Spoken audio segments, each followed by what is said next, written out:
तो भाई रिसेंटली क्या होता कि पार्लियामेंट के अंदर सुबह के 11 बजे से लेकर रात के 1:30 बजे तक सेशन चली थी कुछ हफ्ते पहले। लेकिन उसमें डिस्कशन था, जो दो बिल इंट्रोड्यूस किए गए थे वो था पहला आपका 131st कॉन्स्टिट्यूशनल अमेंडमेंट और दूसरा था आपका डिलिमिटेशन बिल। तो 131st अमेंडमेंट था, उसके पहले हम अब उसकी बैकग्राउंड स्टोरी जान लेते हैं कि क्या था।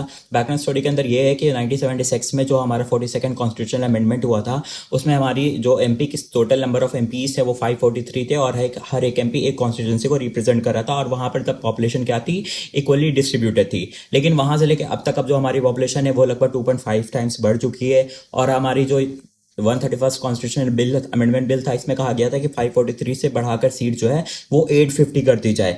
हालांकि क्या हुआ कि ये सिंपल मेजोरिटी से तो पास कर गए, लेकिन ये क्या हुआ, लॉ नहीं बन पाया, क्योंकि कॉन्स्टिट्यूशन में अमेंडमेंट के लिए हमें स्पेशल मेजोरिटी की जरूरत होती है, मतलब कि 2/3 मेंबर प्रेजेंट भी होने चाहिए और वोट भी करने चाहिए। तो इस वजह से क्या हुआ, सिर्फ ये क्या हुआ, सिंपल मेजोरिटी से पास हो गई। दूसरा था हमारा डिलिमिटेशन, जिसमें कहा गया था कि बाउंड्री को हम क्या करेंगे, रीडिफाइन करेंगे सेंसस के बेसिस पे। जो जो हमारा रिसेंट 2011 का सेंसस था, उसके बेसिस पे क्या हुआ था, बाउंड्री को रीडिफाइन। हालांकि ये जो बिल है इसे सिंपल मेजोरिटी की जरूरत थी, तो ये सिंपल मेजोरिटी से पास हो गया।